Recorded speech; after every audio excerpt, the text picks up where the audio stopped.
my name is Amy, and today I am going to be talking to you a little bit about wine for people who don't drink wine, or believe it or not, think they don't like wine. Now, as unbelievable as that may sound, it's also very understandable. There are currently about 10,000 different grape varieties that are known to exist in the world. Not all of these are used for commercial production, but they are all able to produce a very vast number of different styles and types of wine. And the world of wine can be an absolute minefield if you don't know what you're looking for or the style that you most like. I think it's definitely one of my favourite things to do is sit down with somebody who isn't so sure of their wine choice or doesn't even know where to start, and walk them through an aromatic journey or help them pick styles of wine that they might enjoy and that can help them build their own palate. And I think it's really important to first of all realise that winemaking is not just a set of aromas and flavours bottled up. It is a whole art, and there is so much that goes into making that bottle of wine beyond what the taste of it is at the end of it that also needs to be considered. I always think, wine is a bit like music or art, and there are so many different styles and so many different types, and it's true, you can find, you might not like rock music, but you may love classical music, and similar to wine, you can, in some ways, define your preferences by the styles of wine, even though the grapes can produce different styles all over the world. But where do you start, particularly if you don't know anything or you don't know quite what you like? Even though the grapes and the styles of wine are seemingly innumerous, and also the regions that are now producing wine, it's not just limited to Old World Europe or the New World or the Ancient World, but certainly areas like Asia are really up and coming and also becoming really, really important, both from a consumer point of view and also from a production point of view as well. So I think a really important first question to ask is, why don't I like wine? And this can be a really hard question to ask yourself as well, because the language associated with wine and trying to describe what it is we don't like about it can be tough to tap into. But is it because you've had a wine that you really didn't like the taste of, or is it because you just don't know where to start with wine? And both are completely valid. It's an absolute myriad when you walk into any supermarket aisle or wine shop these days about what you're able to get your hands on, and unless you have a trained person there, it can be really hard to know where to start. And similarly, unfortunately, there are also huge numbers of very bulk produced, definitely not the best tasting wines out there, which as a newbie to the wine world, we don't want to invest $8, $10, $12, $15, $20 in something if we don't know we're going to like it. So we'll start with a smaller investment, less risk, but the chances are it won't taste as nice for various reasons, and that's to do with the production. So we are going to talk about today just a few grapes that are easier to get into and just why they're a little bit easier to get into to help you on your wine journey. Now, in the world of wine, we have what we call noble grape varieties, and there are 18, I think, at the moment of these, which are grape varieties, both red and white, that produce styles of wine that remain more or less consistent regardless of where they are planted across the world, and cover the vast array of flavour profiles that you can find across the globe and in the wonderful world of wine. They are also quite a good place to start when it comes to beginning your wine journey. Now, for white wines, and in my long experience of doing many tastings with different profiles of wine tasters, a really good grape or really good family of grapes to start with is actually Muscat. It belongs to one of the oldest family of grapes in the whole entire world, and it has several different branches to it, but it generally produces light, very what we call aromatic wines, so very floral. It's one of the few grapes or wines that you can very confidently smell and say, yes, it smells of grapes. It's also got honeyed aromas, so it has this lovely sort of natural sweetness to it that people really, really enjoy. It's often used as an aperitif wine. You can find very sweet versions of it, but I would genuinely suggest, particularly Muscat Blanc, which is thought to have originated in Greece, produces slightly dry, maybe off-dry wines with a natural sweetness. Think orange blossom, pears, pear drops, honeysuckle, all these kind of very desirable flavours for somebody who doesn't like something too acidic, which is often one of the main complaints for people who don't drink wine when they're given a very acidic grape varietal to try. The other variety within the Muscat family is Muscat de Alejandre or Alexandre, which, as the name suggests, is thought to have originated in the Middle East and produces usually sweeter wines, although they can be what we call off-dry as well. But they're just, it's a family of grapes that's very, very easy to start with.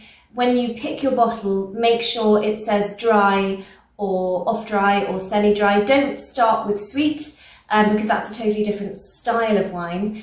Try and find a dry one because it will have a certain air of aromatics and sweetness to it anyway.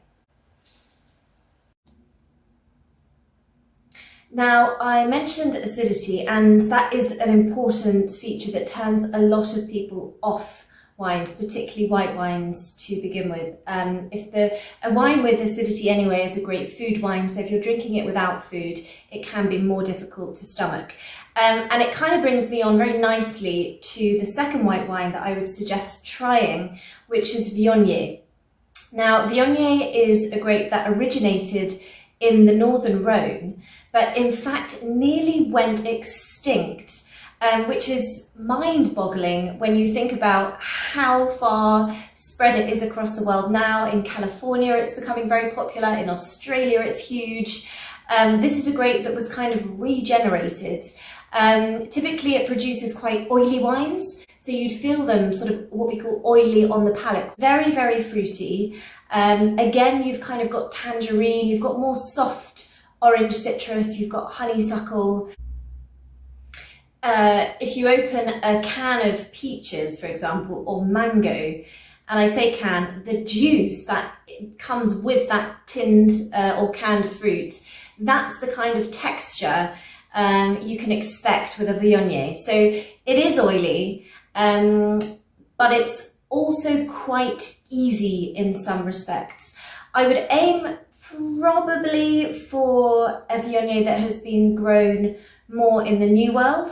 I find them, although they're much more fruit forward, they're often a bit softer to drink as well, which I think for people wanting to understand their palate might be slightly easier for them as well. And also price-wise, I think you'll probably get more bang for your buck going New World rather than Northern Rhone, which is one of the more pricey regions in the world for wine. Now, the next white grape, I hate to admit it, but it might be the reason you don't drink wine, as unfortunately it is for many people.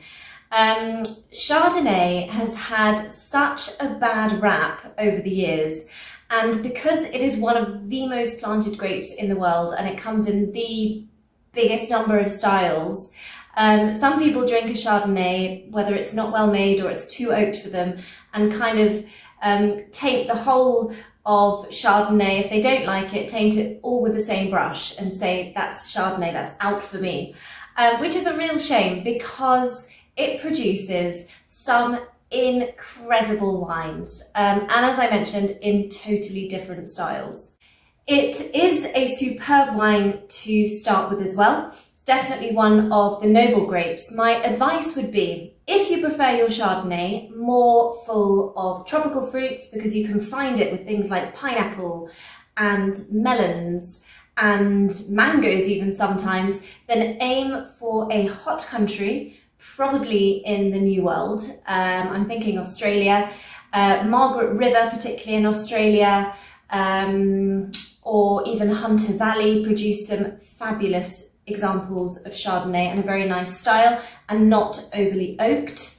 But if you prefer a more steely Chardonnay, is what we call it, then you want to aim probably Old World, and of course one of the best regions in the world for producing this mineral style, mineral driven style, mineral texture, terroir driven style of Chardonnay is France and Burgundy. You don't have to spend huge amounts. And in fact, I would actually recommend trying both styles. I would avoid oak to begin with. I think oak, any wine that's been oaked will usually have a slightly higher price, just because of the process involved in oaking the wine, particularly if it's actually oaked in a barrel and not with oak chips. But as a starter, I'd go unoaked. And just see what resonates more with you, whether you prefer a sort of more acidic, crisp white wine, white Chardonnay, or you prefer it more rounded and more sort of tropical fruits. Finally, I would suggest Pino Grigio. It's one of those grapes, one of those wines that you can find in mass production, which doesn't show its total style, unfortunately, but it is one of the most popular styles of wine to start with, one of the most popular grapes to start with, because it is what one might term easy drinking, depending on where you get it from. And again, whether you prefer something that is steely or something that's slightly sweet, will depend on where you go. But super regions for Pino Grigio is northern Italy. There it tends to be slightly more mineral driven, with some nice acidity to it. But if you're going to northern Italy, you need to make sure you're paying above a lot of the bulk production that can be found in supermarkets, so aim for a slightly higher price. New Zealand is producing some excellent Pinot Gris at the moment as well. The States is producing some really, really good examples. Alsace, of course, most people know Pinot Gris for Alsace, where it can range in styles from very sweet to incredibly dry. I would opt for Italian first. Many people wouldn't agree with me, but I think Italian is a nice intro to Pinot Grigio. And then you can start sort of mixing up your styles by trying from the different countries and regions. So I hope that gave you a small idea of some of the white wines that you are able to start with. Again, I would aim for non-oaked, unoaked versions of all of these. Oak adds more complexities to wine, and sometimes you have to think about them a bit more. But this will give you a general idea of what these grapes taste like. And from there, you can then kind of move across the spectrum according to what it is that your palate likes best. Now, on to red wine. Red wine is, I would say, a bit more complex to understand and to understand what's happening in your palate. For me, red wine, you start off with red wine a bit like you'd start off with coffee. You really have to understand the coffee, the origins, how you serve the coffee, to be able to fully appreciate it and then actually like coffee. I don't know anyone who likes their first ever cup of coffee. And that might be the same with red wine. There are definitely some easier red wines to get into, and those are the ones that I will start with today. So the world's favourite light red wine has to be Pinot Noir. It's definitely one of my favourite red wine grapes. But that's more to do with, again, with its versatility and the different styles it can produce. In Burgundy in France, it produces some of the most expensive wines in the world, and it has a different range of styles. It's also a very difficult grape to grow well, incredibly sensitive to weather changes. So it's one to go with a little caution, because I think there are a lot of people trying to produce it now just because they're aware of the style is so desirable, but you might not find a good style of this grape. Generally, you could expect raspberries, strawberries, slight earthiness to it. And what it doesn't have that puts many people off red wine is a huge tannic presence. So this feeling that makes our gums go really, really dry. We don't produce wines with huge amounts of colour either. It's a red wine that you can pair with white meat, you know, it's that light and fruity. And for that reason, it makes a really nice starter wine for people who aren't huge red wine fans. Areas to look out for, I mentioned Burgundy. Burgundy is going to be expensive. Coming out of the top regions of Burgundy, you would be able to find something a little more economical. If not, Germany has lots of Pinot Noir at the moment.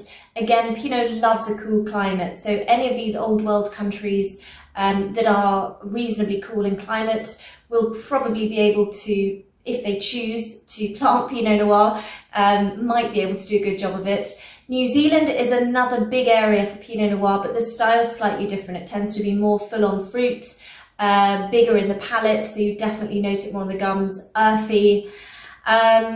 England as well, I have to say, England in the last few years is producing some really, really good Pinot Noirs, and it really has only been in the last few years that they've been able to do a really good job of this grape.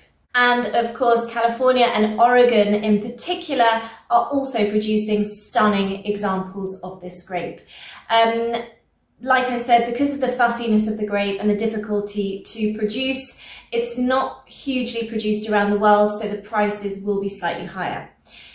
If you want to try something that is a similar style, there is another grape, primarily grown in France in the area of Beaujolais, called Gammy. Now, Gammy kind of is Pinot Noir, but one less in terms of body. It's a very, very light wine, very, very light coloured grape. It smells of kind of bubble gum and red fruits. You usually drink it slightly chilled. If anyone's heard of Beaujolais Nouveau, it's the first wine to be produced the third Thursday in November of every year. It's not the most high quality wine, but it uses the Gamay grape, and it's quite an interesting insight into what this grape tastes like. If not, you know, other areas in Beaujolais, the Crus de Village, produce fabulous examples of this Gamay grape. And like I said, generally, it's a lot lighter. Think bubblegum, think strawberries, chill it slightly. Really, really interesting, good grape to start with if you want to start with a light red wine. The other way to achieve this kind of lightness that you find in some red wines is a style choice, a vinification choice by the winery, the winemaker, the enologist. And that's if you see something that says Carbonic Maceration on the bottle and it's a red wine, it will also be a slightly lighter wine to begin with. And essentially what's happening in carbonic maceration is the grapes are fermenting from the outside in. They're usually put in a vat, a steel vat. It's sealed, it's filled with carbon dioxide, and generally it just produces much lighter style of wine. So if you ever go to the Mediterranean countries, particularly if you're in a wine producing region and they have native grapes, a lot of their young wines, a lot of the unoaked wines might be carbonic maceration, because it is an ideal red wine to have in the hot sun. So that is definitely one to look out for. Now, quite often people who don't drink that much wine don't like that light style of wine. It's too light for them as a red wine, and they prefer something that is more along the lines of what we'd call a fireplace wine. So they want to feel this kind of lovely warmth, this velvetiness, without also having the tannic astringency that you find, or the things that make you chew your wine that you might find from some of the heavier grapes like Cabernet Sauvignon, for example. And for wines like that, two really, really popular grapes are Merlot and Carmenere. Both of these originated in France, But although Merlot is a hugely important component of the Bordeaux blend, I would suggest, if you want this sort of lovely velvety feel, then you aim for a New World Merlot, and the same for Carmenere. Carmenere was discovered in Chile years ago. In fact, they thought they were growing Merlot, but it was actually Carmenere. And again, it produces this kind of fruits of the forest. Think plums, raspberries, bell peppers, paprika sometimes as well, sometimes hints of vanilla if it's been aged, but generally a very easy to like wine. If you're looking for that softer kind of overwhelm of purpley fruits and violets, and as I mentioned, Chile's a great area for it. For Merlot, definitely California are now producing some really good things, Washington State. I would go for New World rather than Old World. The Old Worlds will tend to be slightly more tart, slightly more astringent. So if you think that sounds nice and you like the idea of this lovely warming velvety element, but you need more, then I would probably opt for trying a Zinfandel. Here we're talking about a grape that actually originated in Croatia, but kind of found its fame, I would suggest, in the States, in America, in California, and produces incredibly fruit-forward wines, low acidity, slight tannin, but just kind of this mouthful of black fruits that can have slight tobacco elements to it as well. Think strawberries and blackberries and sweet spice like cinnamon. It's superb actually with Asian cuisine, sort of Asian barbecues, meat barbecues, because they also have these sort of exotic spices with them as well. So I hope that's given you an idea, a few grapes that you can walk yourself through, get hold of pretty much anywhere, and that you begin to enjoy your wine journey and start developing your palate with these as your starter wines. And I look forward to seeing you the next time.